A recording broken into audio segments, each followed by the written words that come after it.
descritos en la norma jurídica y que es objeto de nuestra discusión en un determinado proceso. Les daba el ejemplo cuando hablábamos inicialmente de los principios generales de la prueba, alrededor de cómo una norma describe ese supuesto jurídico, y lo que vamos a hacer es, en una controversia judicial, hacer referencia a cómo pruebo eso que está escrito en la norma. Les decía que en derecho penal es, digamos, donde es más sencillo verlo, y es, ejemplo, cuando la norma nos describe ese tipo penal. Entonces, en el homicidio, la norma dirá, el que matare a otro recibirá una pena de 5 a 10 años. Estoy parafraseando, no estoy dándole lectura al artículo. Pero, ¿qué es lo que, digamos, en ese caso de ese supuesto de la norma jurídica, vamos a debatir? Si X, en efecto, por ejemplo, asesinó a Y. Y en este sentido, esa descripción normativa para probar ese hecho, que es lo que necesitamos como una de las partes, probar que sucedió y seguramente en otra parte que no sucedió, es lo que va a ser nuestro tema de prueba. Esta noción de tema de prueba va a ser, digamos, un concepto muy concreto, ya que nos va a centrar a nosotros en los hechos que se deben investigar en cada proceso, ¿sí? Entonces, si vamos a debatir la propiedad de un bien inmueble, claramente eso en particular es lo que nosotros vamos a entrar a debatir en materia probatoria. ¿Qué es lo que vamos a debatir? Si soy yo o es otro el propietario de un bien inmueble, que es lo que será objeto de nuestra discusión de carácter jurídico. Esta noción del tema de prueba va a resultar útil, ya que nos ubica a nosotros en qué es lo que ha de investigarse dentro de un proceso determinado, de tal manera que será el juez el que nos pueda controlar esa pertinencia de las pruebas, que es el concepto que vamos a abordar ya un poco más adelante. Si no tuviéramos claro concepto del tema de prueba, lo que llevaríamos es a que el proceso se convierta en una institución de carácter inconveniente, donde vamos a probar la existencia de cualquier hecho, pero al final ese proceso lo que vamos a tener es una cantidad de hechos, eh, digamos, arrastrados por una corriente, o sea, una cantidad de temas, de hechos que pueden no estar relacionados con la controversia, sea en un proceso judicial o en uno de carácter administrativo, y a final de cuentas no vamos a tener una investigación ordenada. El que no tengamos una investigación ordenada claramente va a dificultar la toma de decisión del juez o del funcionario administrativo en un caso particular, pero para el ejercicio mismo o de quien presenta la demanda o de quien está en calidad de demandado y busca defenderse, pues claramente su ejercicio va a resultar también muy complejo si no tenemos investigación ordenada y si no nos enfocamos claramente en los hechos. Si bien, digamos, la noción es un tema que hemos trabajado, vamos a encontrarnos con que, hablando y haciendo referencia a ese tema de prueba, vamos a tener unos hechos exentos de prueba, a pesar que son un tema de prueba. Y ya decíamos que el primero de esos hechos exentos va a ser lo que tiene que ver con los hechos notorios. Y los hechos notorios serán aquellos que se presentan en una forma reiterada, continua y permanente en un determinado ámbito social o cultural. Ese conocimiento de lo que entendemos como el hecho notorio, pues va a ser aquel que es conocido, diría, dirían los tratadistas del derecho probatorio, por personas de mediana cultura dentro de un conglomerado social, ¿sí? Eso quiere decir que una persona en una situación similar a la que tienen otras personas en el mismo conglomerado social, pues va a conocer el mismo hecho notorio porque es objeto de conocimiento público. Ya les había hecho referencia a que el mejor ejemplo definido por jurisprudencia del hecho notorio es el estado de embarazo de una mujer. Y les había hecho referencia porque en materia laboral hemos llegado a la conclusión normativa y jurisprudencial que no es necesario para una mujer probar su estado de embarazo, por ejemplo, ante su empleador, porque ese estado es un hecho notorio. ¿Qué impacto, por ejemplo, en materia laboral tendría ese hecho notorio? Yo soy una mujer que tengo 6 meses de embarazo, lo que implica que mi estado de gravidez para cualquier persona es evidente y es ampliamente conocido. Si me terminan sin justa causa el contrato laboral, digámoslo coloquialmente, si me echan de mi trabajo, se presume que fue con ocasión a mi estado de embarazo. Y aquí, digamos, ese concepto que además ustedes ven en la diapositiva alrededor de la carga de la prueba, que va a ser un tema que en los distintos procesos siempre se va a hacer referencia.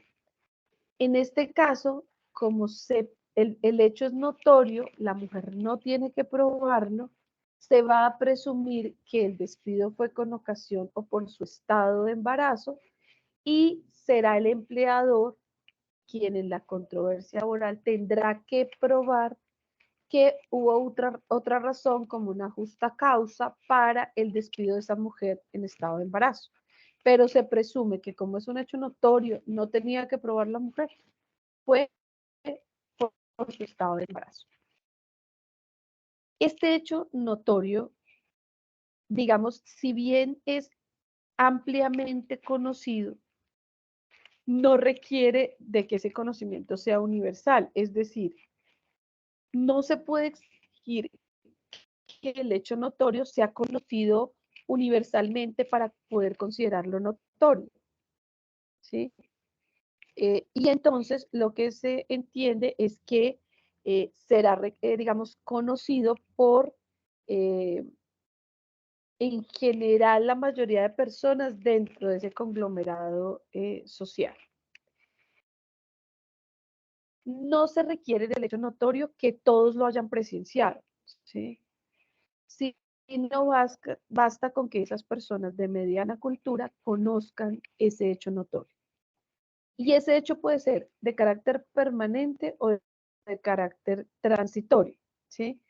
Lo importante del hecho notorio es que las personas con una mediana cultura y el juez lo conozcan. Este hecho notorio, digamos, en el Código General del Proceso está claramente referenciado en el artículo 167. Y este artículo nos dice que los hechos notorios y las afirmaciones o negaciones indefinidas no requieren prueba, ¿sí? Ya vamos a ver esas negaciones o afirmaciones indefinidas.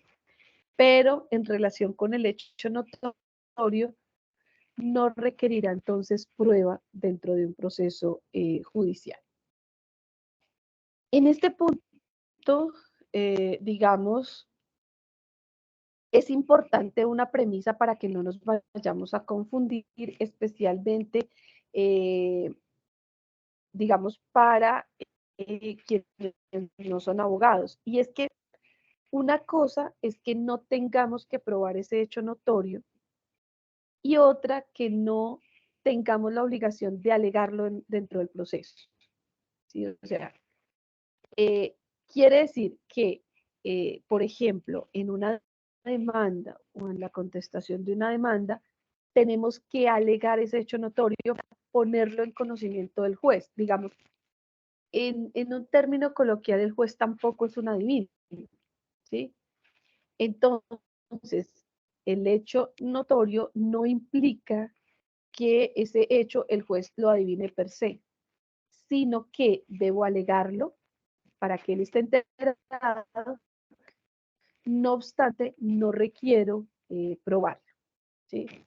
Eh, en el caso, digamos, que nos ocupa de una mujer en estado de embarazo, seguramente mientras ese despido llega, digamos, al estrado de un juez laboral para el momento probatorio, pues la mujer ya no estará en estado de embarazo porque ya habrá nacido ese niño.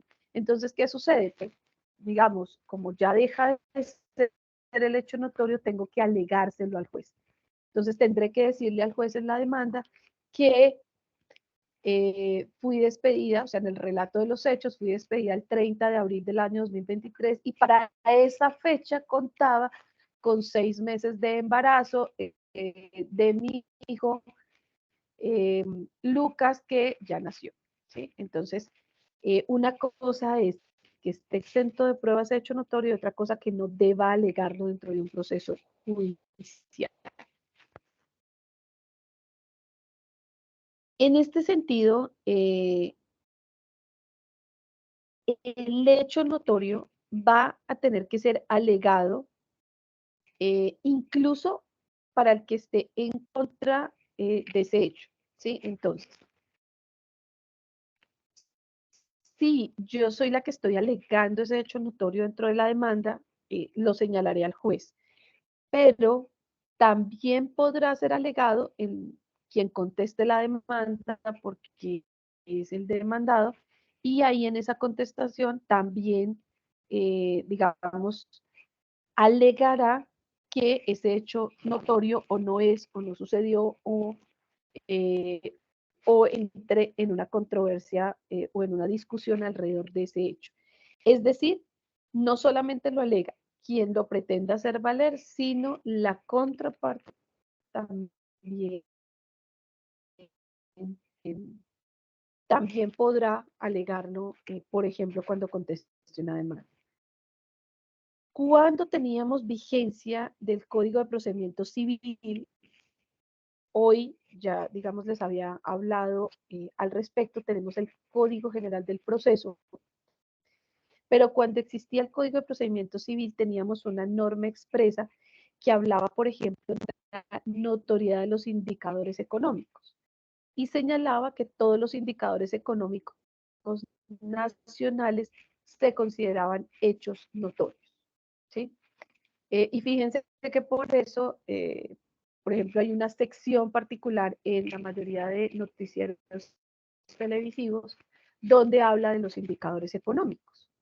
Y entonces esos indicadores económicos, fíjense, no son de conocimiento universal, pero sí personas de mediana cultura que vean noticias tendrán claridad alrededor del hecho notorio que serían los indicadores económicos y serán objeto de algún tipo de controversia, por ejemplo, alrededor de la tasa representativa del mercado dólar o en una disputa comercial, por ejemplo, alrededor de, no sé, la compra-venta de una caja de café, se discutirá en referencia del bulto de café. Esa norma, sin embargo, no la encontramos hoy contenida en el Código General del Proceso, pero era un poco para darles un ejemplo de esos hechos notorios que incluso estaban consagrados de manera normativa, eh, no requerir prueba dentro de un proceso de carácter judicial. El segundo hecho que no requiere prueba Un segundo que no me quiere pasar la diapositiva. Ya. Es el que hace alusión a las negaciones o afirmaciones indefinidas. Y fíjense que decíamos que ese artículo 167 del código claramente nos decía que esas afirmaciones o negaciones indefinidas requerían prueba, ¿sí? Frente a estos tenemos dos clases de negaciones. Las que solo son negaciones en apariencia, ¿sí? Porque si yo acredito un hecho positivo, van a quedar demostradas, ¿sí? Aquí, en principio, voy a intentar explicarlo con ejemplos lo más claro porque es un tema de argumentación que también resulta un poco complejo. Entonces, por ejemplo, esa, eh, esas negaciones en apariencia. Un ejemplo. Existe un papel que voy a firmar, no es negro, ¿sí? Entonces, si yo afirmo que el papel no es negro, si pruebo que ese papel es de color rojo, pues va a quedar acreditada esa afirmación negativa mía, ¿sí? O sea, este papel no es de color negro. Si pruebo que es rojo, pues probé que en efecto no era negro porque quedó probado que era rojo, ¿sí? Es ese tipo de ejemplos de las negaciones en apariencia que tienen que ver con una afirmación que voy a demostrar. Y hay otras negaciones que van a estar apoyadas en unos hechos de carácter indefinidos. Vamos a tener unas negaciones también de carácter formal, ¿sí? Que pueden ser de hecho, o sea, sobre los hechos, o sobre el derecho, o sea, sobre la norma en particular. Otro ejemplo, digamos, de estas negaciones. Yo firmo de un proceso que adquirí un anillo y el vendedor me vendió un anillo que no es de oro, ¿sí? Y traigo un experto en joyería que da un concepto técnico como perito, donde demuestra que el anillo es de una aleación de oro revuelto con otros materiales y ejemplo me dio un oro que denominábamos gold, ¿sí? Cuando yo probé que ese anillo tenía otros materiales y era un denominado oro golfi, pues probé esa negación mía que ese anillo no era de oro, porque probé que era otro material, ¿sí? Y así queda demostrado que ese anillo que adquirí no es de oro. Y por ejemplo, en la compraventa se presenta un vicio porque eso no es lo que yo adquirí. Dentro de las negaciones aparentes también podríamos tener otro ejemplo y es, y en una controversia civil yo afirmo que el contrato que celebré con el señor Juan no es de compraventa, es decir, yo no adquirí, o mejor, yo no le vendí el bien, ¿sí? Entonces, afirmo, eh, él afirma que el bien es suyo y yo digo, no, porque yo no celebré un contrato de compraventa con él. Y luego pruebo que lo que había celebrado, perdón, era un contrato de comodato, es decir, que tenía el uso por un tiempo determinado, pero que mi ánimo no era deshacerme de la propiedad de ese bien. Entonces, mi afirmación será, yo no celebré con él un contrato de compraventa. Cuando esté en nuestro periodo probatorio, voy a llevar documentos y testigos que van a probar que lo que celebré fue un contrato de comodato.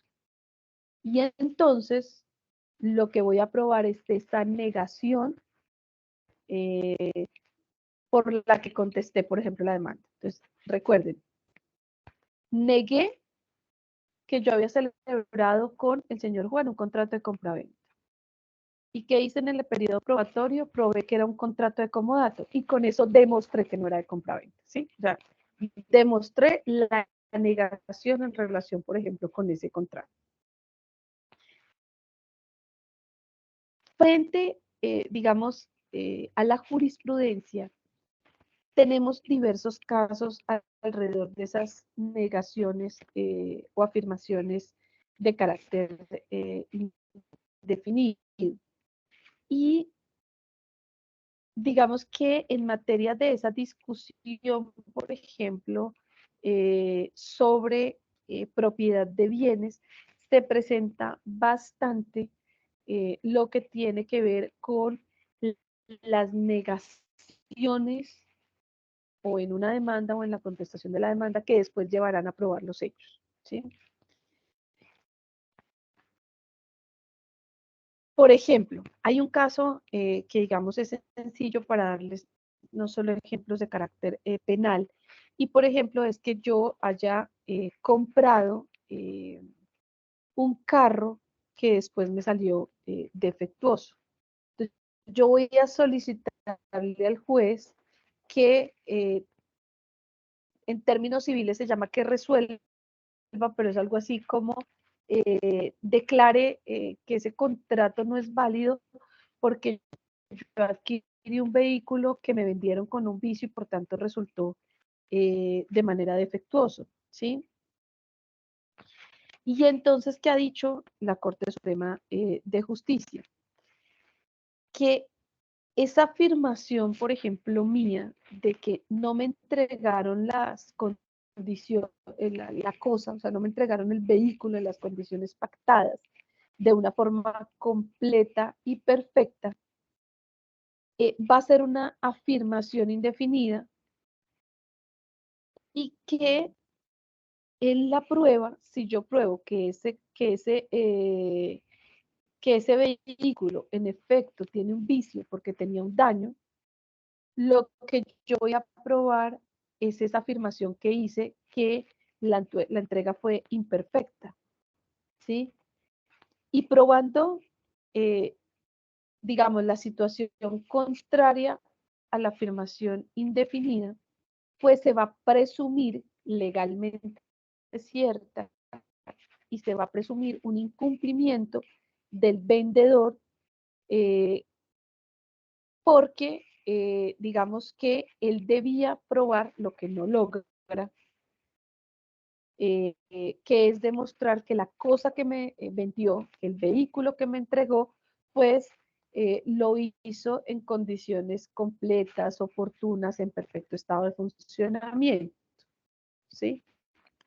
Y entonces ahí esa afirmación mía que eh, me fue entregada de manera imperfecta, pues él no la puede desvirtuar y se dará por probada esa afirmación indefinida de que el vehículo no estaba en condiciones o venía de... No vamos a ahondar en esto de estos negaciones o afirmaciones indefinidas, si bien entiendo que no sea tan sencillo, porque a medida que empecemos cada uno de los medios de prueba, seguramente vamos a ver otros ejemplos en caso donde vamos a identificar plenamente esas negaciones o afirmaciones de carácter indefinido. El tercero de esos hechos exentos de prueba, a pesar de ser un tema de prueba, tiene que ver con esos hechos admitidos o confesados por las partes, ¿sí? Y es que cuando uno de esos hechos alegados es confesado o reconocido por la parte contraria, sea antes del proceso o cuando se contesta la demanda, eh, pues queda eliminada esa necesidad de probarse a menos que claramente la ley exija otro medio de prueba, ¿sí? Ejemplo de eso, en una demanda de carácter civil, en la demanda, uno de mis hechos describe que el 30 de abril del año 2023 suscribí con Juan un contrato de compra-venta de un vehículo, ¿sí? Entonces, yo estoy afirmando, ¿sí? ¿Qué contestará entonces Juan a la demanda? Juan me puede contestar, ¿sí? Eh, frente al hecho tercero, en efecto, el día 30 de abril, celebré un contrato con la demandante. Sin embargo, el contrato no era de compraventa, sino de comodato, ¿sí? Entonces, fíjense, como ya hay un reconocimiento de la celebración de ese contrato, pues ya no será, digamos, será un tema de prueba, pero será un hecho exento de prueba el que yo tenga que eh, probar la celebración del contrato, porque la contraparte ya mencionó que sí, que es cierto, que celebró un contrato, ¿sí? ¿Cuál es la controversia? La naturaleza y tipo de contrato, ¿sí? Que esa entonces ya será nuestro tema de prueba. Si yo tengo, por ejemplo, que es una situación muy particular, un contrato que no se elevó a un documento formal, sino, por ejemplo, en materia laboral, se celebró un contrato de trabajo de manera verbal, pero no tengo un documento, y eso es muy, muy común en el derecho laboral en Colombia. En ese caso, si yo estoy argumentando dentro de la demanda que se celebró ese contrato, o sea, que existe una relación laboral porque de manera verbal celebramos un contrato, esta afirmación que estoy haciendo, si la contraparte me la contesta a la demanda, reconociendo la existencia de ese contrato, digamos, pierde como objeto el probar que existió en el contrato. Tal vez la discusión se va a dar sobre las condiciones, sobre el pago de unos emolumentos salariales o sobre la causa de terminación de ese contrato, pero la parte me está confesando o admitiendo mejor, hay más que una confesión, es un hecho admitido en la contestación que sí existe el contrato, ¿sí? En materia penal, digamos, cuando existe una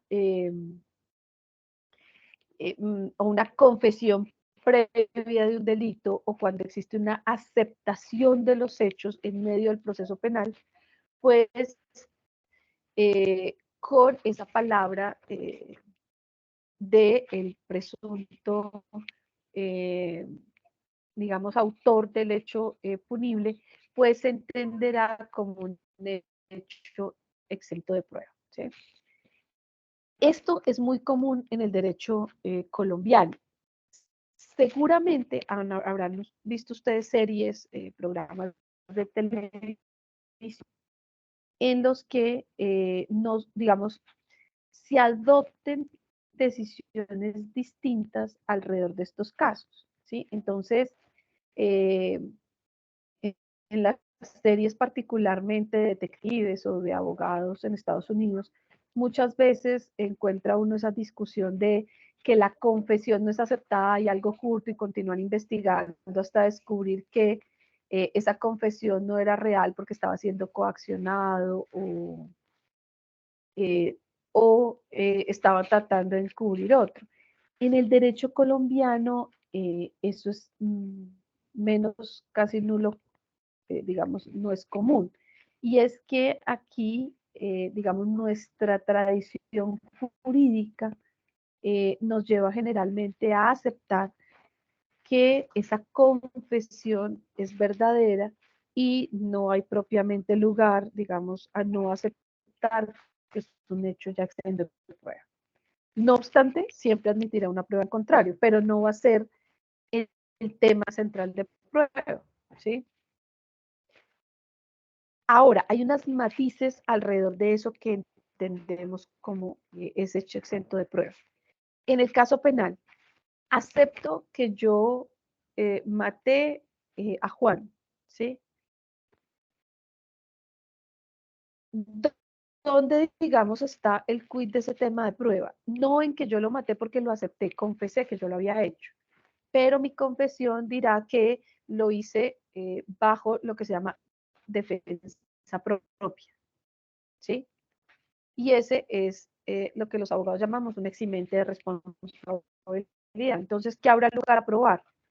No que yo lo maté porque ya lo acepté, sino nuestro tema de prueba fue en qué condición, si fue dolosa, o sea, con la intención, si fue culposa, o sea, sin necesariamente esa intención de dañar, o si fue realmente en ejercicio de la legítima defensa, ¿sí? Entonces, fíjense que el hecho de haber asesinado al otro será un hecho exento de prueba y la condición alrededor de eso será nuestro objeto propiamente de debate jurídico.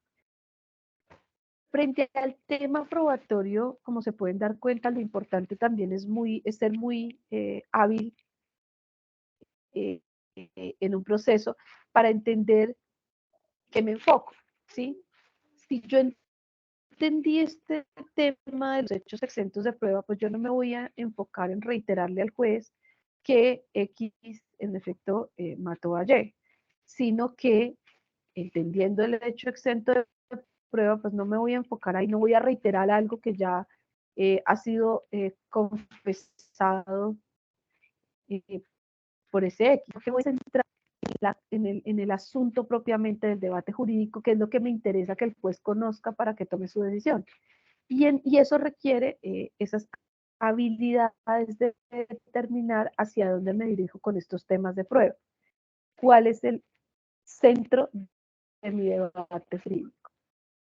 Eso seguramente nos ahorra tiempos de controversia, pero también nos puede ayudar a focalizar el proceso para que seguramente el juez no se distraiga con otros asuntos y nos sea más fácil probar lo que es de nuestro interés, tener una decisión favorable a nosotros.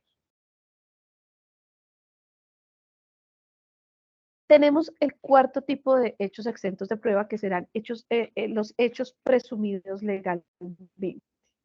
¿Sí? Y aquí estamos ante aquellos hechos que la ley ya contempla y que por tanto se presumen ciertos y no necesito llegar a probar. ¿Sí? Ejemplo, ese documento de carácter público que se presume auténtico. ¿Sí? Y entonces aquí esa presunción sobre la autenticidad de ese documento público no será una prueba, sino una excepción generalmente de probar. Y quien sea mi contraparte, tal vez lo que tratará es de desvirtuar esa presunción legal. ¿Sí? Ejemplo de una presunción legal sencilla, por ejemplo, en el sector público. Se presume que el acto administrativo es legal. ¿Sí? Entonces yo no necesito en un debate administrativo probarle al juez eh, que esa resolución que se emitió es legal o no. ¿Sí? O sea, no necesito probarle, perdónenme, no necesito probarle al juez la autenticidad de una resolución, ¿sí? Sino que la contraparte deberá centrar su prueba en que ese documento no es auténtico, hay una tacha de falsedad, pero en general yo tengo que presumo esa autenticidad del acto administrativo. Todavía, digamos, en materia, por ejemplo, de autenticidad, nosotros no tenemos una cultura jurídica muy arraigada alrededor de este principio de buena fe y la autenticidad y la palabra. Y hay jueces que incluso exigen sellos, pruebas de autenticidad de documentos en el sector público, cosa que ya generalmente no se usa. Sin embargo, como lo exigen algunos jueces, pues entra uno a digamos, a buscar pruebas al respecto. Un ejemplo, por ejemplo, de esos hechos que se presumen legalmente. Uno de ellos es la representación legal. ¿Sí? Entonces, en el distrito capital Bogotá, se presume que la representación legal está en cabeza del alcalde o alcaldesa, ¿sí? Pero además porque la norma así lo señala, ¿sí? Entonces, el decreto 1421 del año 93 dirá que la representación legal judicial del distrito capital está en cabeza del alcalde o alcaldesa. Sin embargo, todavía hay peticiones de abogados solicitando una certificación de representación legal. Pero es que se presume por quien ostenta la primera magistratura de la ciudad, ¿sí? Entonces no debería tener que adjuntarse prueba con una demanda de quien tiene la representación porque la norma no está diciendo quién la tiene, ¿sí? Generalmente se contestan esas peticiones haciendo alusión a la norma y señalando que no es necesario expedir una certificación porque hay una presunción alrededor del hecho de quién ejerce la representación legal en el distrito capital. Y por último, dentro de los hechos exentos de prueba encontramos lo que refiere a la materia de cosa juzgada, ¿sí? Y esto querrá decir que el hecho que ha sido reconocido en sentencia debidamente proferida de un juez, debidamente notificada y en firme, cuando señalamos ejecutoriedades en firme, es decir, que contra ese fallo, esa sentencia ya no procedan más recursos y por tanto tiene un valor de cosa juzgada, pues no va a requerir probarse nuevamente. En materia penal y disciplinaria particularmente, se busca por economía procesal, entre otras, muchas veces compartir esos medios probatorios sobre hechos que en el servicio público tendrá una consecuencia, una responsabilidad de carácter disciplinario y una de carácter penal. Y ahí generalmente cuando, por ejemplo, se da por probada la existencia de un delito contra la administración pública que está plenamente probado en sentencia ejecutoriada, pues ya en el debate de lo disciplinario pues no va a requerir probarse qué sucedió, sino se extenderá esa la consecuencia de la responsabilidad disciplinaria, esa decisión, por ejemplo, de carácter penal. Sí, voy a sustentar, digamos, una petición, una pretensión sobre un hecho como consecuencia de lo dispuesto en ese fallo judicial, pues no voy a requerir probarlo nuevamente, sino comprendo que el hecho que ha sido plenamente probado y reconocido en ese fallo judicial, pues me da el valor de cosa juzgada alrededor de otra pretensión que tenga como consecuencia de eso que ya está probado.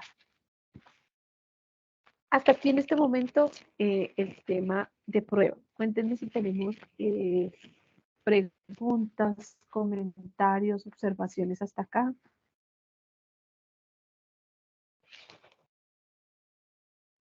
Oh, no, gracias. Yo tampoco. Gracias, Juan José.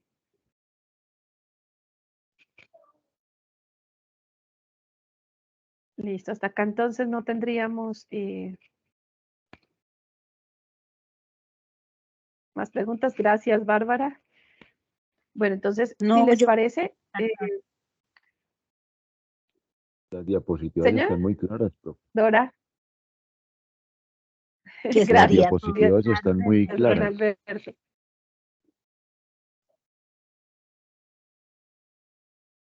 Gracias, esa es la idea, que puedan ustedes después guardarlas y les sirvan para cualquier ejercicio. Si les parece, tenemos las 3 y 3, hacemos alto pequeño de no más de 5 minutos, porque hoy mientras nos lográbamos conectar a la nueva plataforma, yo tuve dificultades, nos demoramos un poquito. Entonces, si les parece, tomamos los 5 minutos no más de levantarnos, tomar agua o café y a las 3:08, perdón, nos volvemos a encontrar para continuar con los temas de conducencia, pertinencia y utilidad de la prueba.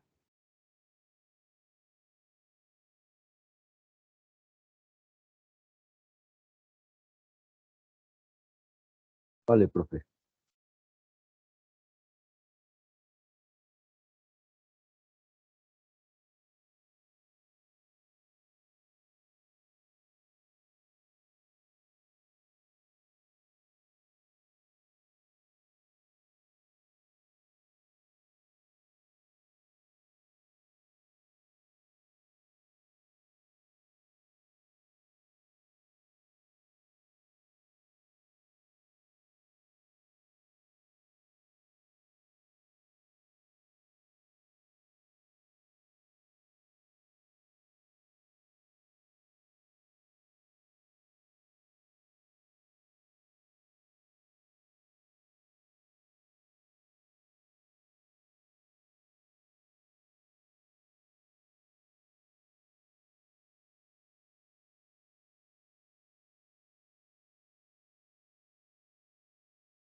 Pues si les parece, vamos continuando nuestra sesión con los conceptos de conducencia, pertinencia y utilidad de la prueba. No olviden, les acabo de dejar el link de la asistencia para que por favor no diligenciarlo en la sesión del día de hoy y también la estamos grabando para que nos quede en nuestro Classroom. Vamos entonces a iniciar con la conducencia de la prueba. Esta conducencia está relacionada con esa idoneidad legal que tiene la prueba para demostrar un determinado hecho. Esto va a suponer que no exista una norma que prohíba el empleo de un medio de prueba para demostrar un hecho determinado, ¿sí? Y digamos que el sistema de la prueba legal en general supone que ese medio que vamos a emplear para probar algo, para demostrar un hecho, pues está eh, consagrado en la ley. Ya les había hablado un poco de las limitaciones de esa libertad probatoria, particularmente en nuestro sistema legal. En otros sistemas, como el anglosajón, que es el que tienen en Estados Unidos, esa libertad probatoria es muchísimo más amplia que en nuestro derecho interno.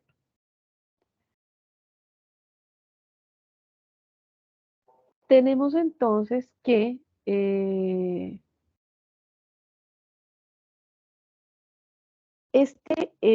digamos, este análisis alrededor de la conducencia, vamos a hacer una comparación entre ese medio probatorio que vamos a usar y la ley, a fin de saber si ese hecho se puede demostrar en el proceso, perdón, con ese empleo de ese medio probatorio, ¿sí? Entonces vamos al ejemplo para comprender un poco más la conducencia. Si lo que pretendemos es acreditar la venta de un bien inmueble con un documento de carácter privado, es decir, un documento Word absolutamente sencillo, pues lo que vamos a poder alegar es que este documento no es el idóneo de manera legal para demostrar la venta, ¿sí? Ya que la ley exige que la venta debemos elevarla o celebrarla mediante una escritura pública, ¿sí? Entonces, dentro de un juicio de carácter civil, donde estamos justamente debatiendo que si adelantamos o no adelantamos una compra-venta, pues ese documento de carácter privado, pues vamos a señalarlo como inconducente porque comparado, digamos, el contenido de la ley, de la norma, y el medio probatorio que vamos a usar, o sea, ese documento de carácter privado, pues digamos que encontramos que no hay una relación que nos permita decir que ese documento es el idóneo, el conducente para demostrar la compraventa, ¿sí? Entonces será esa norma la que nos va a dar unas luces alrededor de la conducencia de una prueba, ¿sí? Y entonces para eso es que vamos, digamos, a atender lo que claramente señala la norma alrededor de cómo pruebo determinados hechos. Digamos que un ejemplo también de esa conducencia de una prueba en materia penal, por ejemplo, eh, sería que yo pruebe con meras fotografías sin un dictamen de carácter médico, unas lesiones personales que me produjo el señor X, ¿sí? Entonces, ahí ante qué estamos, aunque una mera fotografía no es la prueba conducente porque para eso existen unos dictámenes médicos y particular y especialmente el dictamen de medicina legal para probar que se produjeron unas lesiones personales eh, eh, eh, ¿sí? Entonces, un poco la conducencia nos va a hacer esa referencia a cómo voy a acreditar ese hecho, ¿sí? ¿Qué es lo que busco alrededor que la prueba que estoy utilizando realmente pueda demostrar el hecho que alego dentro de un proceso, ¿sí? Frente a las características de esa conducencia, siempre debemos pensar, digamos, en tres ítems de la prueba. Estamos fijándonos única y exclusivamente en la prueba, no en el hecho. Frente a la prueba, ¿qué voy a pensar? Si esa es una prueba idónea, ¿sí? Si esa prueba es capaz de demostrar el hecho, ¿sí? Decíamos entonces, el documento privado no es capaz de demostrar que se adelantó una compra-venta sobre un bien inmueble, ¿sí? La segunda característica de esa conducencia será si la prueba es legal, ¿sí? Si fue obtenida legítimamente. Y un poco, aquí ya discutimos los efectos de una prueba obtenida de manera ilegal. Y la tercera característica de esa conducencia será la eficacia. Y aquí hacemos, digamos, alusión a si produce ese resultado esperado que es llevar al juez al convencimiento de ese hecho más allá de toda duda. O sea, el juez, eh, al tener ese medio de prueba, es tan eficaz que no le queda duda de que ese hecho sucedió o que ese hecho sucedió de determinada manera eh, o que esa conclusión me es favorable, ¿sí? Entonces, en el marco de la conducencia, nos vamos a pensar en la prueba idónea, legal y eficaz para producir ese resultado esperado más allá de toda duda. Luego vamos a ver ese concepto de la pertinencia alrededor de la prueba. Y aquí vamos a reflexionar acerca de la adecuación que existe entre los hechos que se van a llevar al proceso, que se pretenden o que están en el proceso, y los hechos que son tema de prueba en el proceso, ¿sí?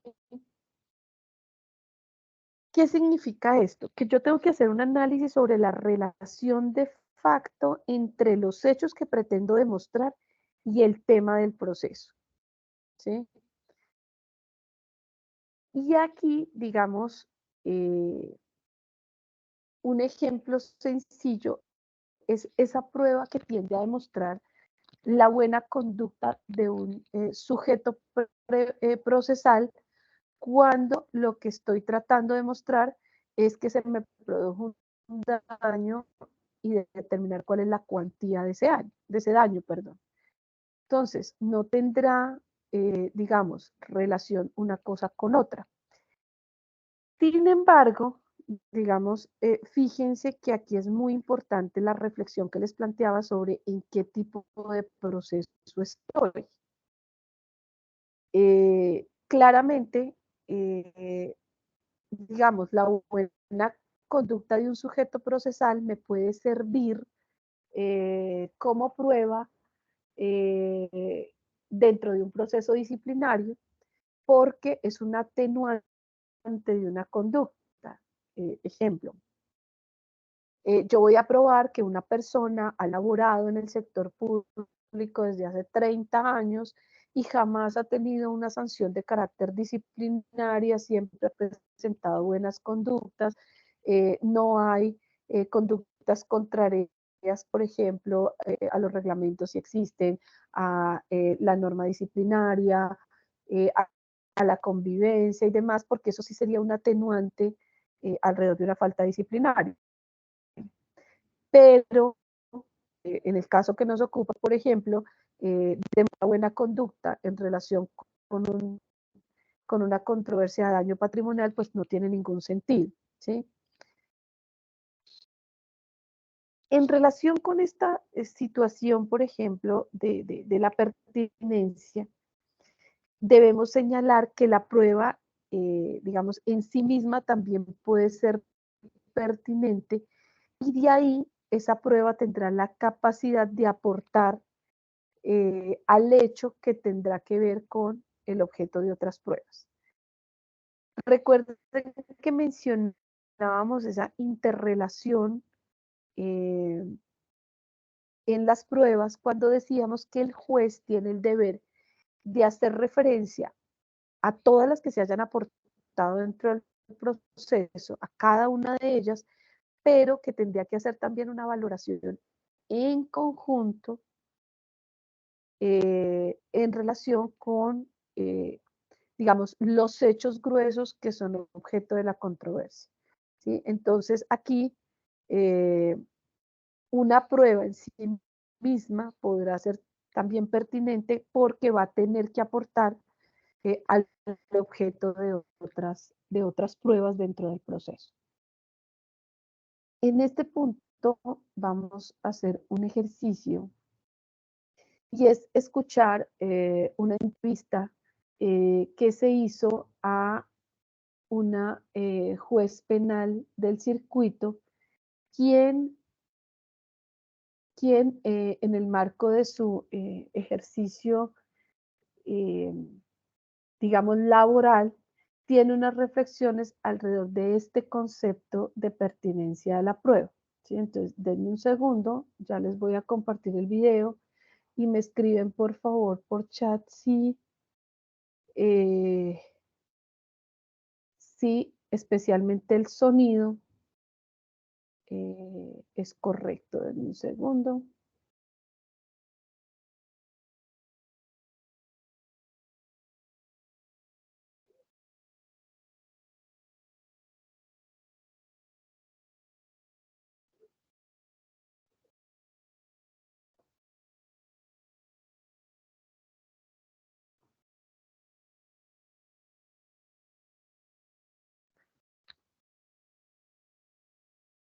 Bueno, estoy pendiente de ustedes y para confirmar que el sonido se encuentra bien.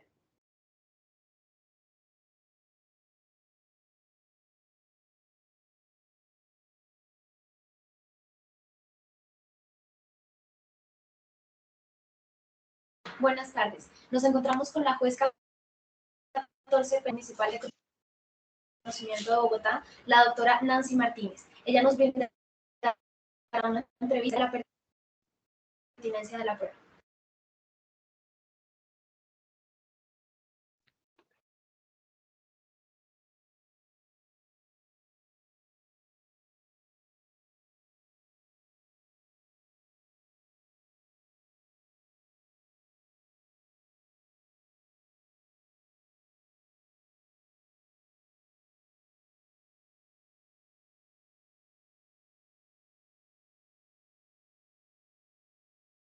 Buenas tardes. Nos encontramos con la juez 14 penal municipal de conocimiento de Bogotá, la doctora Nancy Martínez. Ella nos brindará una entrevista acerca de la pertinencia de la prueba.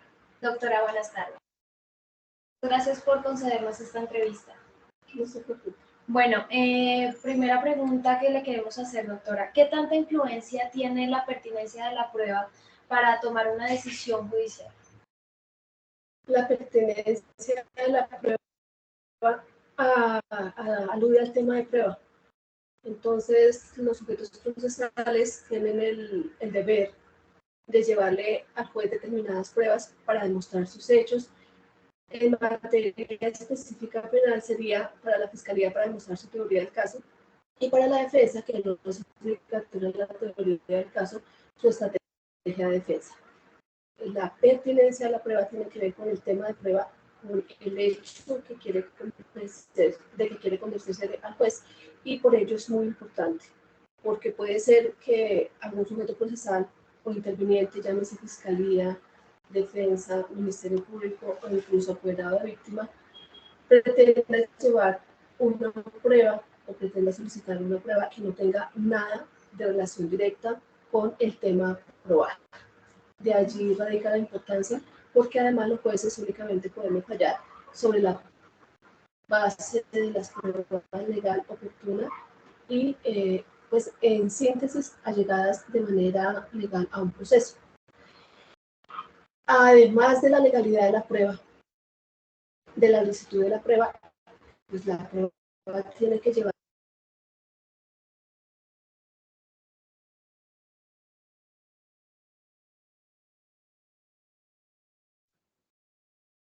Me están comentando que está un poquito entrecortado el video. Voy a volverlo a colocar desde el inicio a ver si como ya ha cargado, de pronto ya no está entrecortado para que puedan escucharlo. Lo tengo en el máximo de volumen. Denme un segundo, lo estoy nuevamente colocando.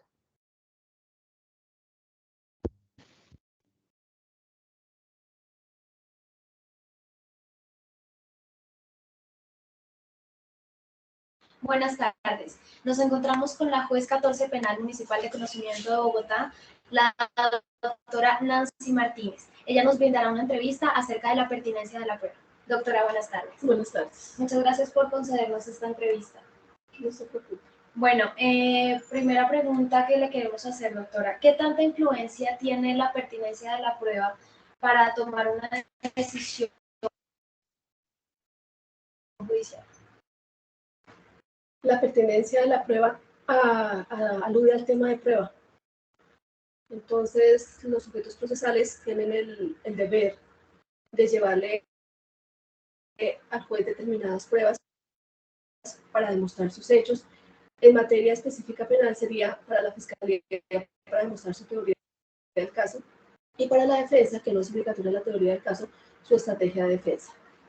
La pertinencia de la prueba tiene que ver con el tema de prueba, con el hecho que quiere convencerse al juez, y por ello es muy importante, porque puede ser que algún sujeto procesal o interviniente, llámese Fiscalía, Defensa, Ministerio Público o incluso apoderado de víctima, pretenda llevar una prueba o pretenda solicitar una prueba que no tenga nada de relación directa con el tema a probar.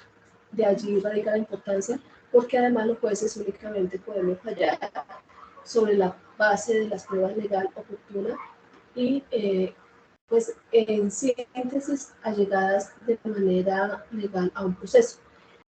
Además de la legalidad de la prueba, de la licitud de la prueba, pues la prueba tiene que llevarle al juez a convencimiento del hecho que la parte pretende demostrar. De allí que es importante que los sujetos procesales intervinientes siempre procuren suministrarle a los jueces, a los funcionarios judiciales, pruebas pertinentes que le demuestren el tema a probar, el hecho que pretenden probar. ¿Recuerda algún caso en especial en el que la pertinencia de la prueba haya sido muy importante para tomar la decisión judicial? Sí, recuerdo un caso bastante especial, por cuanto la defensa se proponía demostrarle al juzgado el hecho de que una persona quien le estaba defendiendo no cometió una conducta, o sea, no se le podía indicar la comisión de la conducta en razón de que no actuó con dolo. Entonces, este era un caso de un señor a quien se le estaba investigando y juzgando por varias conductas de injuria y calumnia. El defensor público, una persona bastante acuciosa, y, entre otras cosas, como era su deber, desde la audiencia preparatoria, que es donde se hacen las solicitudes probatorias por parte de los sujetos procesales e intervinientes, solicitó al despacho la práctica de un testimonio de una perito psicóloga para demostrar que este señor padecía un trastorno bipolar y que a raíz de padecer de esa enfermedad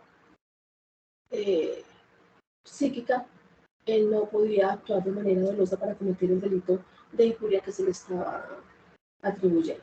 Entonces podríamos concluir que el testimonio aportado por la perito psicóloga fue de tanta importancia que logró que su decisión fuera absolver al señor de los cargos. Exactamente, la prueba solicitada por el defensor resultó tan pertinente que llevó al convencimiento de esta acusadora que el acusado no pudo actuar con dolo y por eso se le absolvió. De allí se vea la aplicación práctica de la pertinencia de esa prueba, de ese testimonio del perito psicólogo. ¿Cree usted que la pertinencia de la prueba ha cambiado en los últimos años en Colombia? No importa el sistema que se aplique, si es un sistema inquisitivo, si es un sistema con tendencia acusatoria, si es en un proceso civil, laboral, de familia, administrativo, el requisito de la pertinencia de la prueba siempre va a ser necesario y se ha mantenido porque la pertinencia tiene que ver con el tema de prueba, la demostración de los hechos que se pretenden y definitivamente si los sujetos procesales no le aportan al juez pruebas que sean pertinentes, pues no van a lograr probar jamás los hechos y si no se prueban los hechos, pues una sentencia no puede salir a favor de las pretensiones de cada uno de sus sujetos procesales. Considero que el tema de pertinencia a la prueba se ha mantenido incólume hasta este momento. Doctora, muchísimas gracias por habernos permitido esta entrevista. No, con mucho.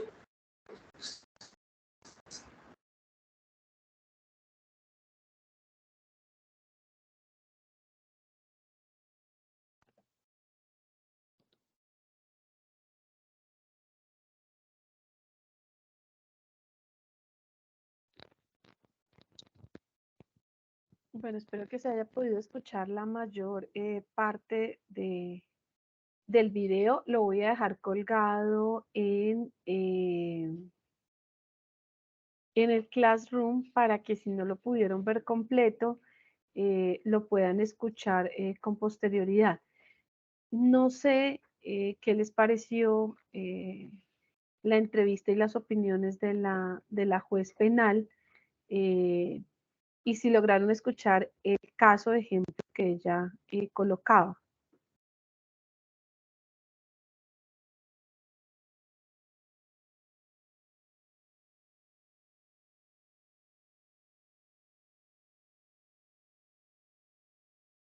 ¿Sería posible que lográramos determinar cuál es digamos que ese límite entre, para no confundir lo que es la conducencia y la pertinencia, porque pareciera o sea, todo conlleva lo mismo, eso es claro, a probar el hecho que se investiga, eso es claro, pero ¿en qué momento yo puedo decir que estoy hablando de conducencia y en qué momento puedo decir que estoy hablando de pertinencia?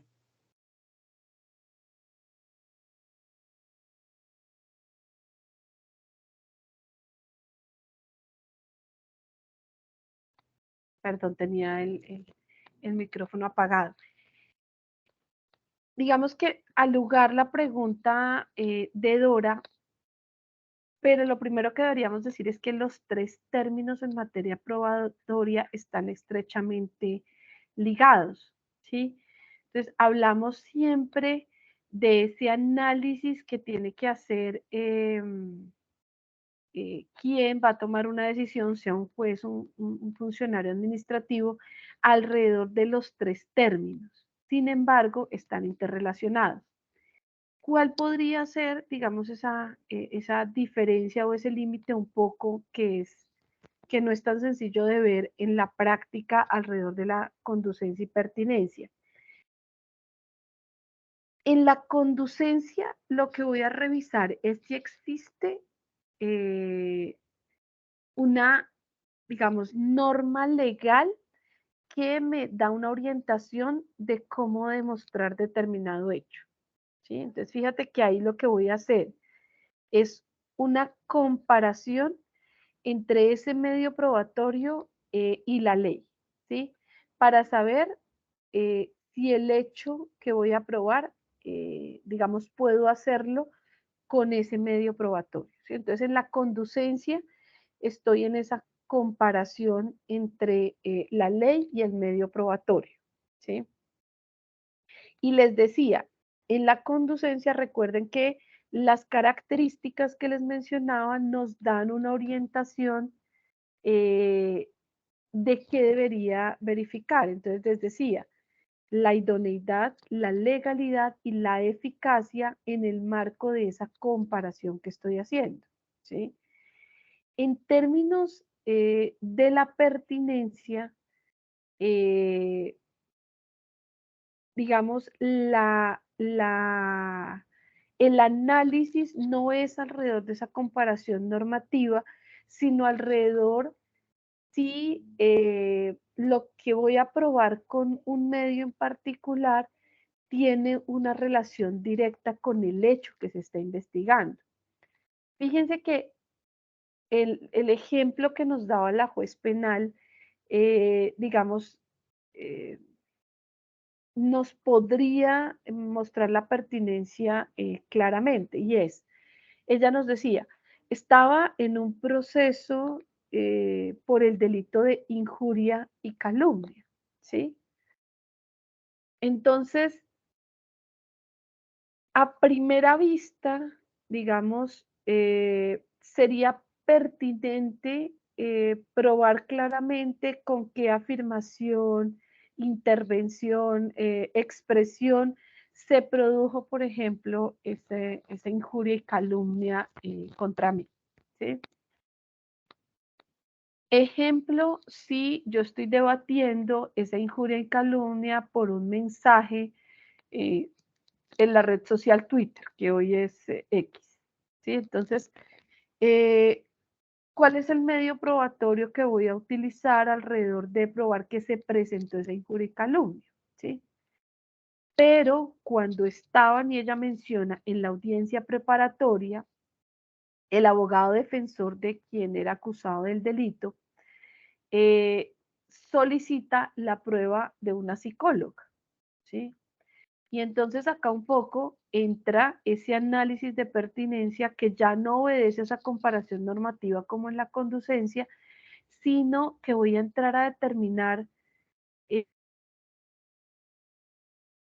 la prueba aporta algo a la decisión. Quien hace ese análisis de pertinencia es el juez. Entonces, ¿qué es lo que la juez, digamos, tuvo que analizar? ¿Qué tan pertinente y qué tanto aporta, perdón, al proceso esa, es, digamos, ese dictamen especializado de una psicóloga? ¿Sí? ¿Qué tiene que ver con la injuria y calumnia?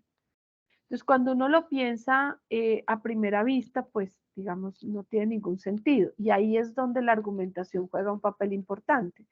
Porque entonces, ¿qué entró a decir el abogado o le dice a la juez? Le dice, no, yo lo que quiero probar es que ese carácter o esa actuación de quien era acusado no fue llevada a cabo con dolo porque él lo que tiene es un trastorno psicológico que le impide haber actuado con dolo, ¿sí? Y ahí ella dice, se quería probar que se sufría un trastorno de bipolaridad, ¿sí? ¿Qué es lo que le va a quitar, digamos, en ese sentido, digamos, qué es lo que se pretendía probar? Que no existía dolo en ese delito, ¿sí? Y lo que dice la juez es que fue pertinente la prueba porque le permitió a ella llegar al convencimiento que debido al trastorno psicológico que estaba plenamente acreditado por la psicóloga que da el dictamen, pues no hubo lugar a la condena de esa persona, sino a la absolución en el archivo del proceso, ¿sí? Entonces, esa prueba a primera vista en un delito de injuria, pues no es pertinente, ¿sí? Esos procesos, por ejemplo, se llevan mucho a cabo entre actores políticos en el país, ¿sí? Entonces, hace una afirmación, le pongo una denuncia para que rectifique, ¿sí? Eso es muy común.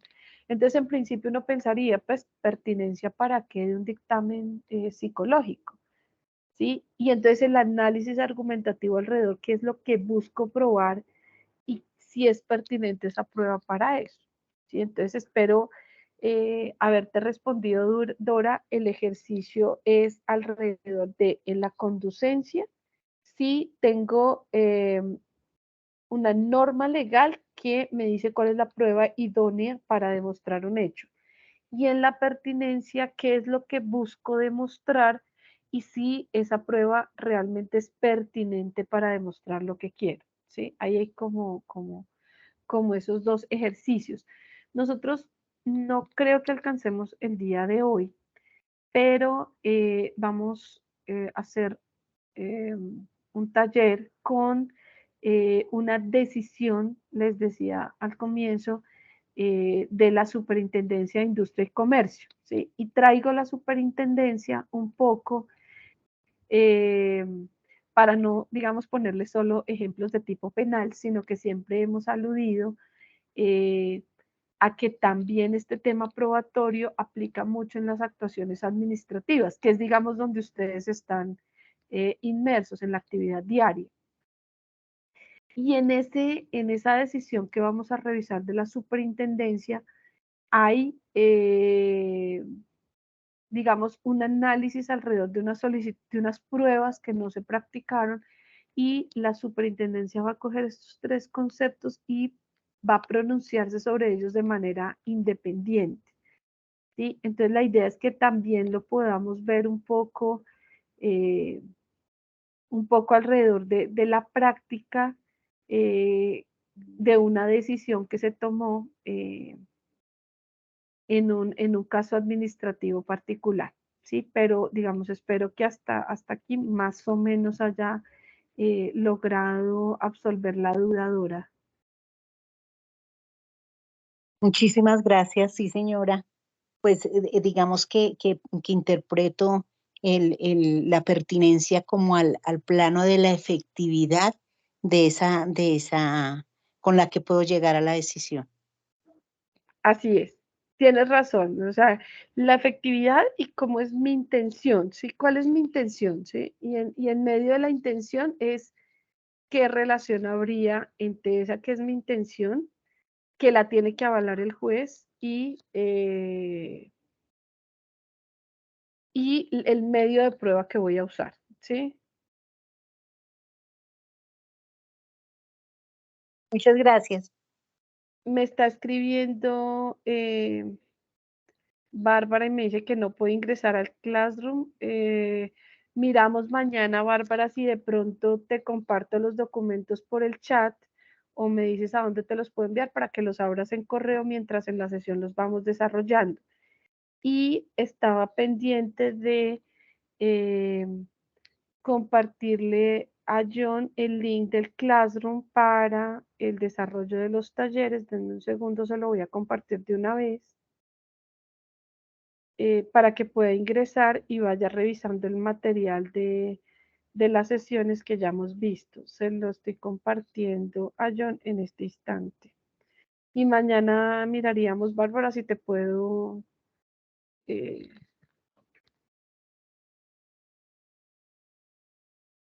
Ay, Dora, se nos fue el... ya.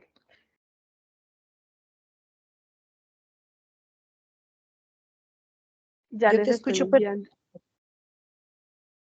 Ya. Es que se me bloqueó en el celular, pero estaba intentando ya compartirle a John el enlace del Classroom para que pueda ingresar. Vamos a continuar con el concepto de utilidad de la prueba.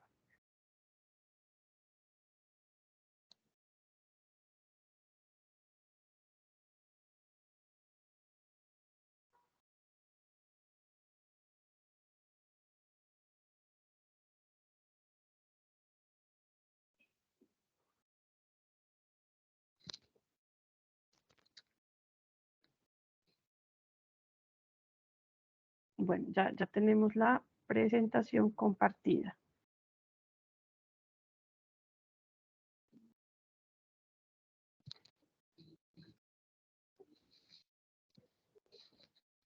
Bueno, entonces, esa utilidad de la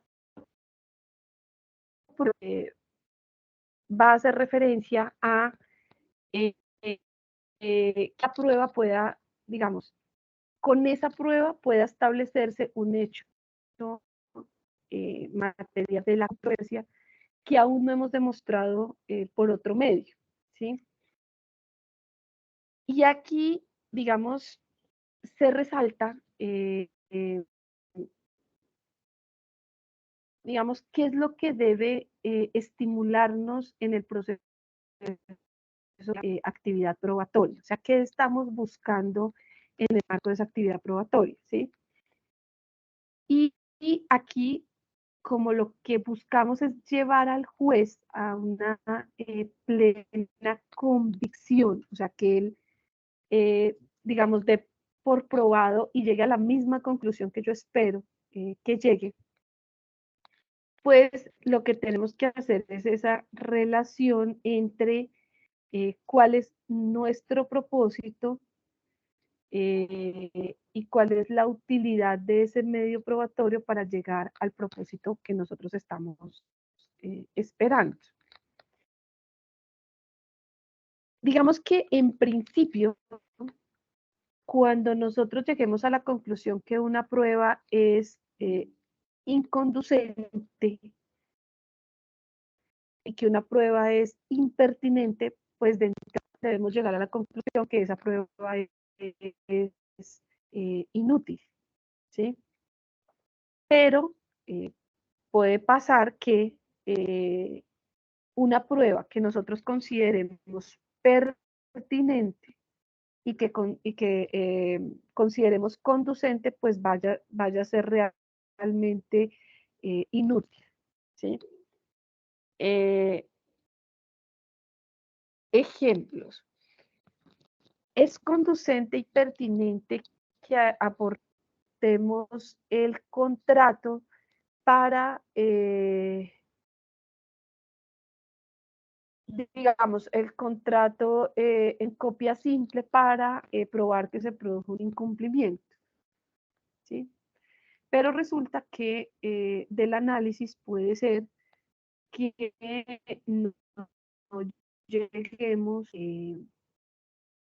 o que mejor lleguemos a la conclusión que es inútil presentar ese contrato en copia auténtica, debidamente sellado por un funcionario y demás, cuando en la contestación de la demanda, ese demandado advierte que el contrato o admite que el contrato en efecto existe, en efecto se celebró y le está dando plena validez incluso a ese documento simple. Entonces, con la simple aportación que ya hice, pues no sería de utilidad desgastarnos en buscar una prueba que nos resultará inútil porque ya tengo en conjunto otras situaciones que me llevan a considerar que el hecho particular de la existencia del contrato está plenamente demostrado, ¿sí?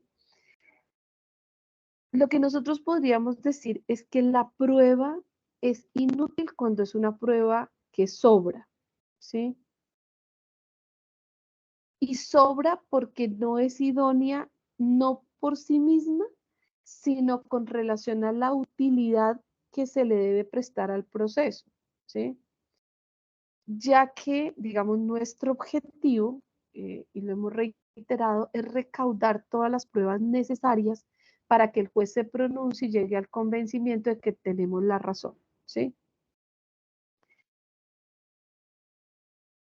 Digamos que el tema de la utilidad de la prueba reviste importancia cuando ya hacíamos referencia a ese tema de prueba, porque nosotros podríamos decir que el proceso, digamos, no le es útil generar pruebas que no le sean absolutamente necesarias para producir el fallo, ¿sí? Y no puede darse el lujo de recaudar pruebas que sobren, que sean superfluas, que sean redundantes o corroborantes cuando esto no sea absolutamente necesario. Fíjense que en el caso del ejemplo que les daba de un contrato, nadie está cuestionando la existencia, la veracidad de las cláusulas, el contenido del contrato. Yo lo aporté en una copia simple, que es la única que yo tenía, y la contraparte admite la existencia del contrato. Entonces, eso no es el objeto de nuestro debate. Entonces, ¿qué ganaríamos con una prueba que corrobore que el contrato se celebró, que es idéntico, digamos, desgastándonos en conseguir una prueba original o auténtica, para corroborar algo que ya incluso las partes han admitido en conjunto, ¿sí? Entonces sería un ejercicio inútil. Y acá digamos, este concepto de la utilidad tiene mucho que ver con la economía procesal, o sea, es pensarnos para qué desgastamos el aparato judicial, para qué desgastamos la actividad de las partes en un proceso por algo que no es necesario o que ya está aprobado de otra manera, digamos que no tendría ese sentido. Hay unos casos de inutilidad eh, de la prueba. Estos casos pueden ser, por ejemplo, cuando se llevan pruebas encaminadas a demostrar hechos que son contrarios a una presunción de derecho, ¿sí? Voy a hacer una relación muy rápida de esos casos de inutilidad de la prueba, pero voy a ahondar en estas presunciones un poco con el llamado que nos hacía Bárbara, que ella no tiene formación en derecho y entonces hay conceptos en los que vamos a ahondar para que sean comprensibles. Entonces, el primero es cuando yo voy a demostrar hechos contrarios a una presunción de derecho, ¿sí? Ya les voy a explicar que hay dos tipos de presunción de derecho. Unas que en latín se llaman jure et jure, que son de derecho por derecho, y que son las que no van a admitir prueba en contrario, ¿sí? O sea, la norma consagra la presunción y no admiten que yo pruebe lo contrario. Ya, o sea, se presume que así es. Y hay otras que, digamos, la inutilidad en otro caso es cuando se trata de demostrar ese hecho presumido, sea por la presunción jure et jure, que es la de derecho por derecho, o una presunción que se denomina juris tam, tan solo derecho. Y esta presunción juris tantum sí admite prueba en contrario, ¿sí? Pero aquí estamos en cuando se trata de demostrar ese hecho que se presume, pero no se está discutiendo eso, ¿sí? Entonces, fíjense, en el primer caso,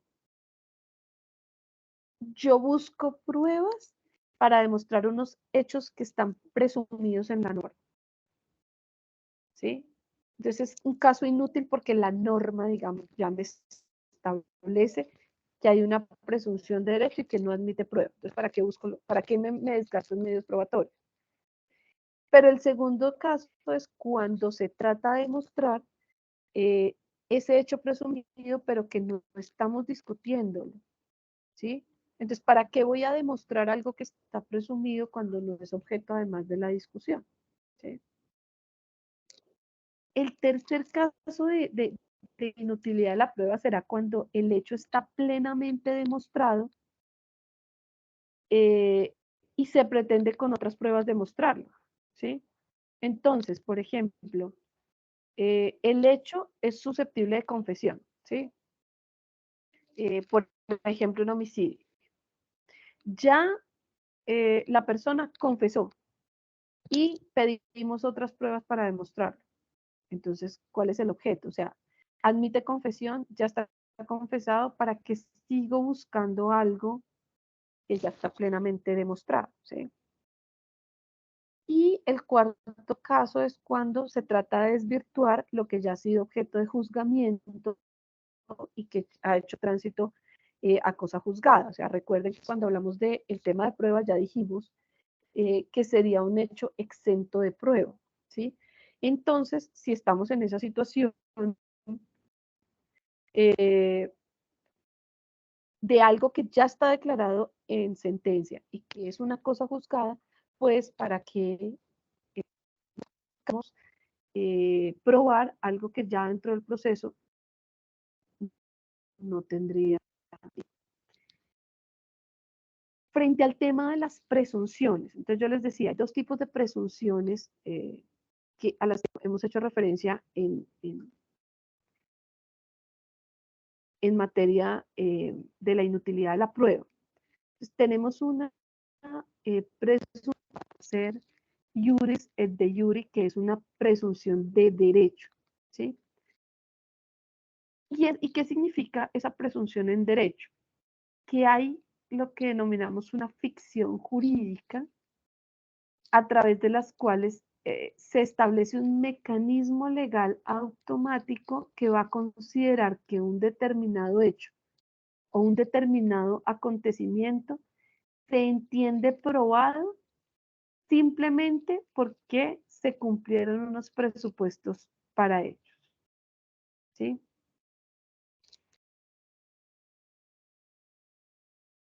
Un ejemplo general de presunciones en derecho. En los hijos nacidos durante el matrimonio existe una presunción en materia civil que dice que se presume la paternidad del marido, ¿sí? Entonces, en hijos nacidos durante el matrimonio se presume la paternidad del marido. Eso lo contempla la norma civil. Otro ejemplo de una presunción. Los bienes muebles se presume que pertenecen a quien los tenga en posesión. Entonces, si yo tengo un computador en mi posesión, en mi casa, se presume que me pertenece, ¿sí? Hasta ahora, Una pregunta que verá.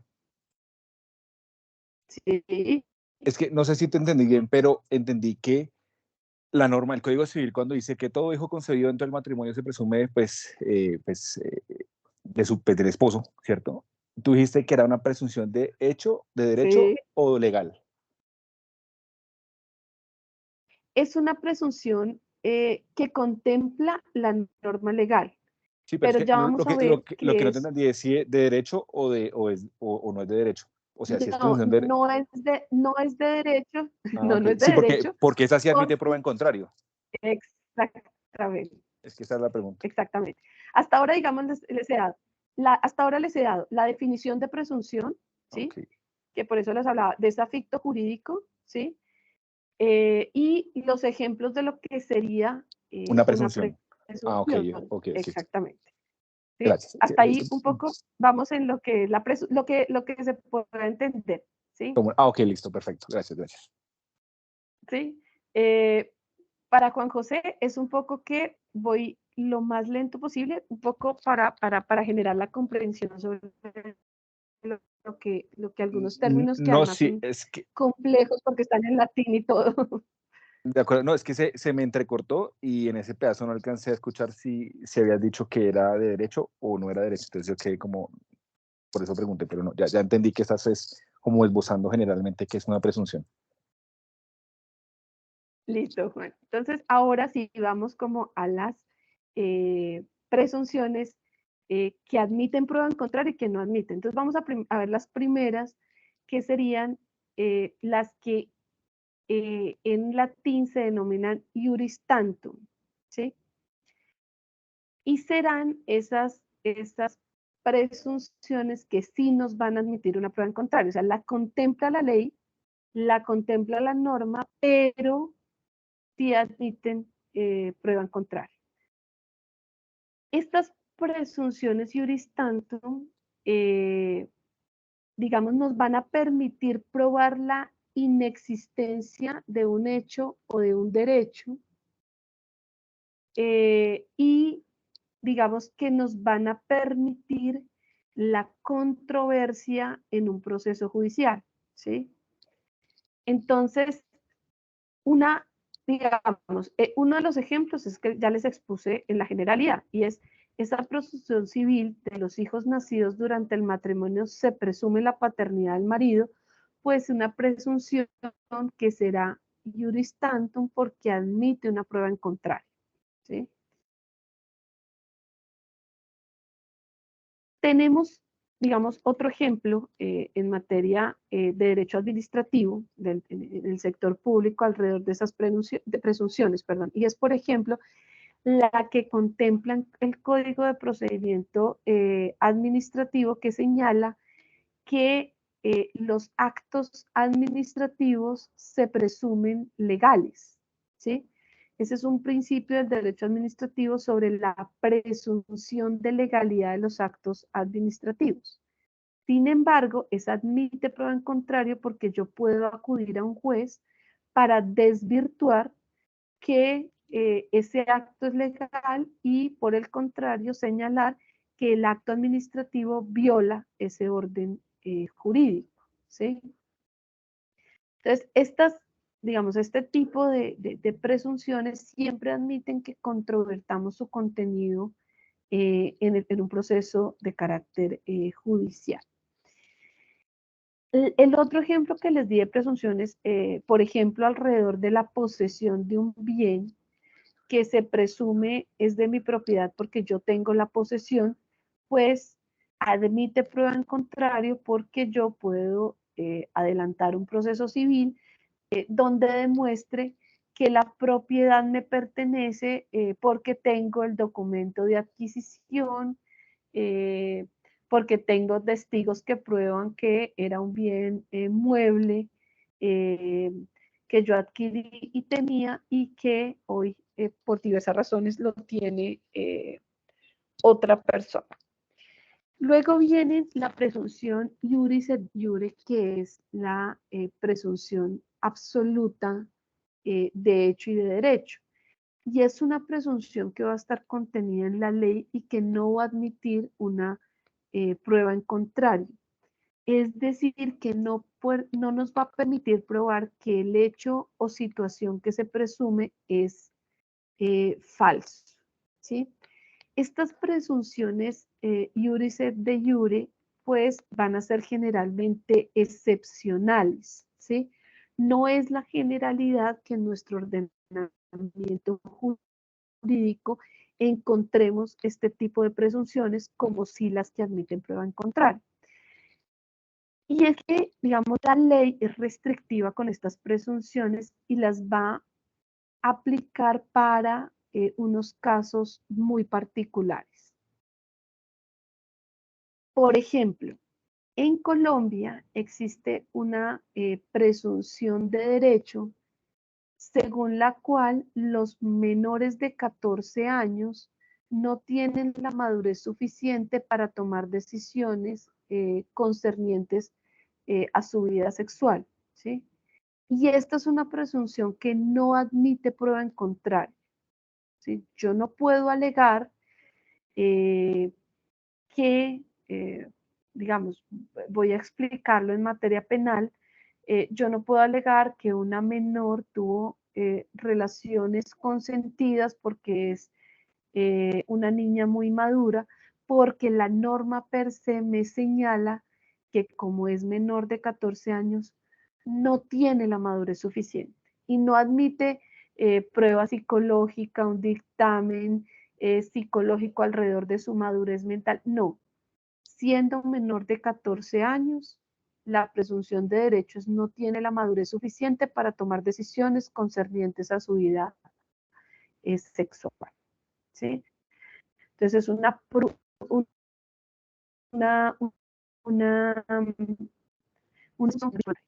¿sí? No sé si hasta acá tienen algún comentario, alguna pregunta. Yo No, agregaría una señora. cosita al ejemplo. Sí, Juan José y creo que después Dora. Yo agregaría una cosita como al ejemplo que pusiste, que creo que es perfecto, el de los 14 años, y es que pues no es solo incapacidad sexual, sino que de conformidad al Código Civil son incapaces absolutos. Entonces, en cualquier tipo de negocio jurídico o acto jurídico, se consideran incapaces, o sea, no solo en el tema sexual, sino en general. La ley los distingue como incapaces absolutos, al igual que a los sordomudos. Gracias, Juan. Digamos que creo que eso les da unos elementos de comprender el ejemplo desde los dos ordenamientos. Creo que Dora. No, yo manifestaba que con mucha claridad quedó todo, pero pues yo lo entiendo como frente a la que no admite prueba al contrario, es porque la norma sí lo estableció y no habiendo una reforma o una nueva estipulación que lo determine, se entenderá que es así, hasta que, por ejemplo, en el caso de los incapaces o de los incapaces absolutos, como dice Juan José, no sabemos si en un avance normativo pudiéramos llegar a entender que se cambia esa disposición, entendiendo que de pronto a esa edad ya se es una persona capaz. Entonces, lo entendería más como porque la norma está así y no hay en el momento otro recurso que lo contrario. De hecho, lo que dice Dora es muy importante porque antes de la Constitución del 91, la presunción de que todo hijo concebido dentro del matrimonio era una presunción jure et jure, es decir, no admitía prueba en contrario. Con el cambio de Constitución, digamos que ha habido un cambio de jurisprudencia y esa presunción pasó a ser una presunción de jure et jure a una presunción jure stantum. Digamos que ha sido como la evolución histórica de esa presunción. Gracias. Muchas gracias, Juan José. Les acabo de compartir en el chat el enlace de Classroom. Es uno solo, sino que se me fue doble porque no quedó enviado y cuando lo envié nuevamente se fue doble. Pero este es el enlace del Classroom para que puedan consultar los materiales, los talleres que hasta ahora llevamos adelantados. Si les parece, mañana continuamos con nuestro tema y hacemos el ejercicio que les comentaba de ver un ejemplo de decisión administrativa alrededor de el análisis de la conducencia, pertinencia y utilidad de la prueba en derecho administrativo. Perfecto. Entonces nos estaríamos nuevamente mañana a las 2.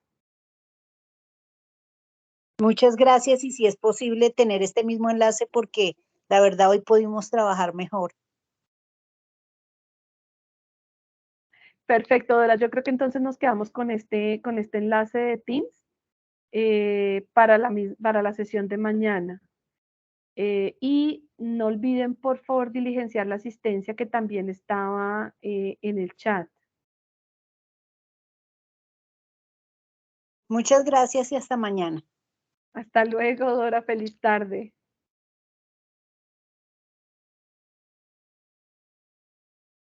Muchas gracias.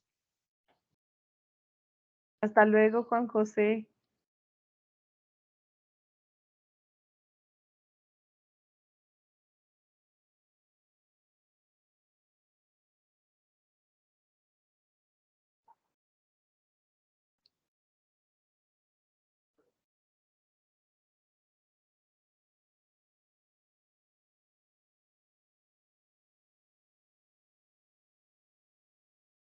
No, profe, nos vemos mañana.